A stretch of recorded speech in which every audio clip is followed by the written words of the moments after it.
कि समय लेना। देखो आप लोग सुनो, एक बार एक किसान के पास एक गाय थी और वह गाय हरी हरी घास खाती थी और गर्मियों में हरी घास चली गई तो भूसा दिया तो गाय ने भूसा नहीं खाया।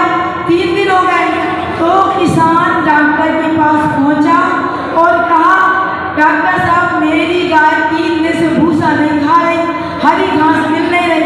तो डॉक्टर ने कहा भैया कोई बात नहीं, एक हरे कलर का चश्मा गाय के आंख में बांध दो तो गाय को भूसा हरा दिखने लगे और खाने लगेगी।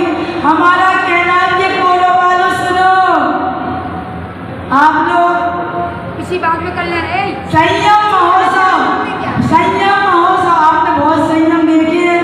आप सब कोरो वालों के सबके आंख में संयम का चश्मा लगा दिया जाए तो सभी सबको पीछे लेने देने में ना अगली बार आ जाएगा।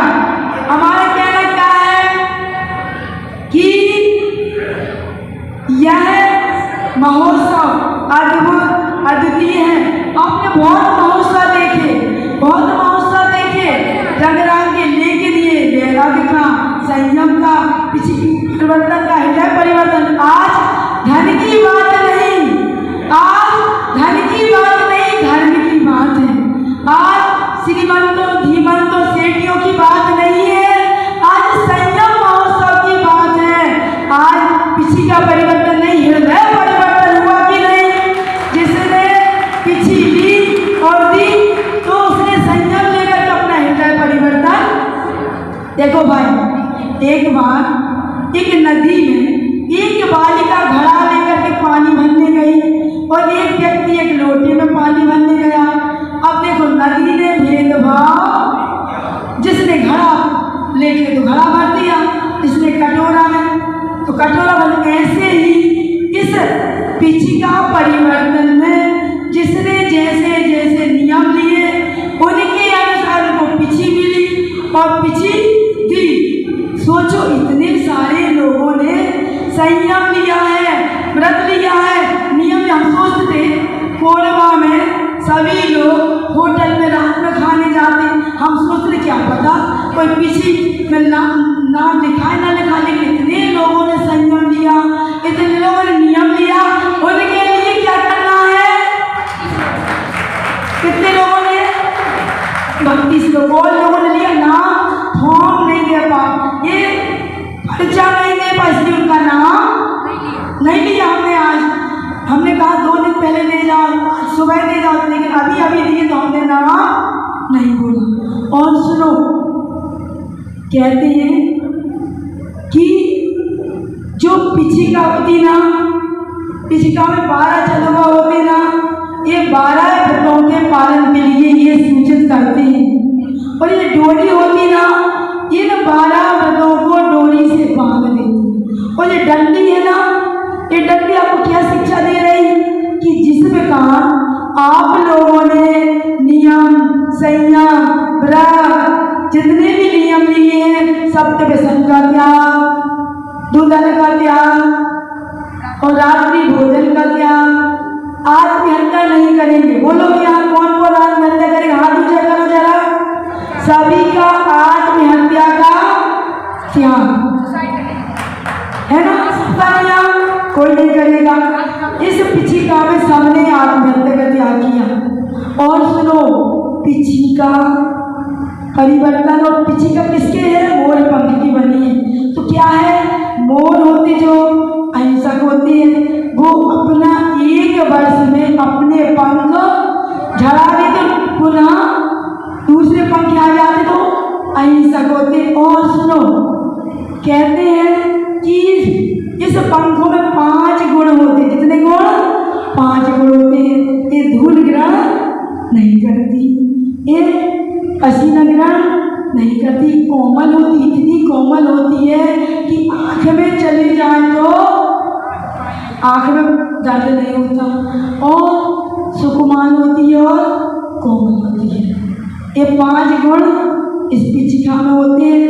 और सुनो, कहते हैं कि जिसके घर में मोर का पंख आ जाता तो उनके घर में नकारात्मक ऊर्जा चली जाती है।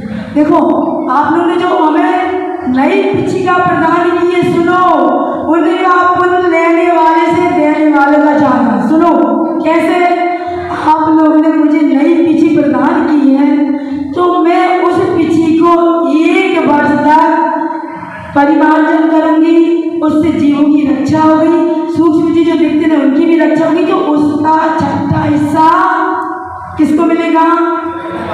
सब लोगों जो दी, और जिसने ली है उनको व्रतों को जिस प्रकार की पिछी ये डंडी बता रही है, कठोरों की ऐसे ही कठोरता से व्रतों का पालन करना है। और देखो संयम वह मसाल है, संयम वह मसाल है जो अपने जीवन को आलोकित करती है। संयम वह पतवार है जो जीवन की नाव को पार लगा देती है। संयम वह तपस्या है जिसके माध्यम से नर से नारायण, कंकड़ से शंकर, मानव से मानवता और मानव से महात्मा बनने की प्रक्रिया है। और वह संसार सागर से पार कराने वाली है। और सुनो, कहते हैं कि अगर आचार्य श्री जी संयम का रूप नहीं धरते, अगर आचार्य श्री जी संयम का रूप नहीं धरते, ये अपनी काया से युक्ति काया कल्प नहीं करते, मानवता मान नहीं पाती, ये जीवित मंत्र नहीं होते, कवि का देश मिट जाता जिनसे संत नहीं होते। जिन्होंने मैं कुछ भी नहीं जानती थी, मंदिर कैसे होते हैं, भगवान कैसे होते हैं, धर्म कैसे किया जाता है, जिन्होंने मुझे पथ ही नहीं पग दिया, जिन्होंने मुझे नेत्री नहीं रोशनी दी, जिन्होंने मुझे ज्ञान नहीं आचरण दिया, जिन्होंने मुझे मेरे हाथ में मोर की पक्षी दे करके मेरा मोक्ष मार्ग प्रशस्त किया, जो चलते चलते सबलाएं बन चुके हैं, जो तपते तपते तप चुके हैं, जो साधना के शिखर हैं, जिनका अध्यात्म सागर से भी गहरा है, और उनके चरण जहाँ पड़ जाते वह धरती तीरथ बन जाती है। आपके इस नगर में आचार्य भगवान यहाँ पर आए थे तो इस क्षेत्र को तीर्थ कह दिया। क्या कह दिया? इसको तीर्थ क्षेत्र घोषित कर दिया गुरुदेव ने। अब आप लोग सब गुरु महाराज के पास जाना और गुरु महाराज से लिखित आशीर्वाद लेकर के और यहाँ पर गुरुदेव के चरण पड़े। ऐसा आप लोग सब भक्ति करो और पुण्य करा करो। और आपके पुण्य योग से जो पीछे बैठकर 4 चक्र लगाए, किसने लगाए? कौन आए आपके यहाँ? कौन भैया जी आए? क्या नाम है भैया जी का? अजय भैया जी की छोटी उम्र है। पिछली साल हमारा चातुर्मास झलोन में हुआ था। इन्हीं भैया जी ने स्थापना कराई, इन्हीं भैया जी ने विधान कराया, इन्हीं भैया जी ने रक्षाबंधन का विधान कराया, इन्हीं भैया जी ने क्या कराया? वो पिछी का परिवर्तन कराया। अब इन भैया जी के भाव थे पिछी लेने की, लेकिन देखो भाई 2 माता जी हैं और पिछी देखो सबसे पहले तो इसने भाभी का ही पिछी लेने का था, लेकिन छोटी सी बस छोटा सा नियम नहीं उनके श्रीमान जी कर पाए।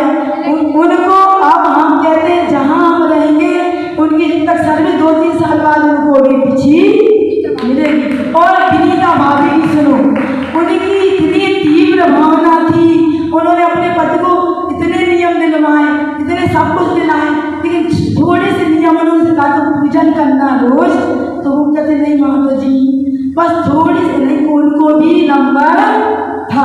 अब आगे भी उनका नंबर। और भी सुनो, कल्पना भाभी और उन्होंने कहा कि माता जी आप जितना नियम देंगे, उनके श्रीमान जी क्या नाम का मुकेश भैया, अब जितना नियम देंगे हम लेने को तैयार।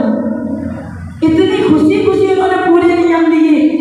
सीता जी तो कहते माता जी मुझे तो क्या देना, पिछी दे और कोई ना। और अपने के अध्यक्ष जी की सुनो, अध्यक्ष इतनी तीव्र भावना, इतनी तीव्र, हम 2 प्रतिमा लेने के तैयार, इतने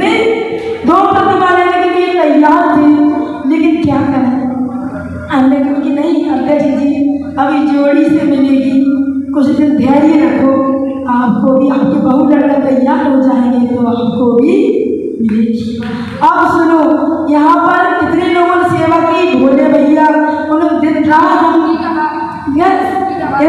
अध्यक्ष जी, प्रदीप भैया, दीपांश भैया, कितने नाम है, प्रमोद भैया, उन्होंने कलशों की पूरी क्या किया, कलश के पूरे उन्होंने तैयार किए, डिब्बे सब पिछिका के लिए वो सुबोध मिला। कितनों के नाम नहीं, हम अशोक मोहम्मद देव, सौरभ भैया नाम, मतलब किसके नाम ने, गौरव और महिलाएं। अच्छा ये समझ लो कि आज समय हो गया है, कल सम्मान समारोह रखेंगे, क्या सब तो उसमें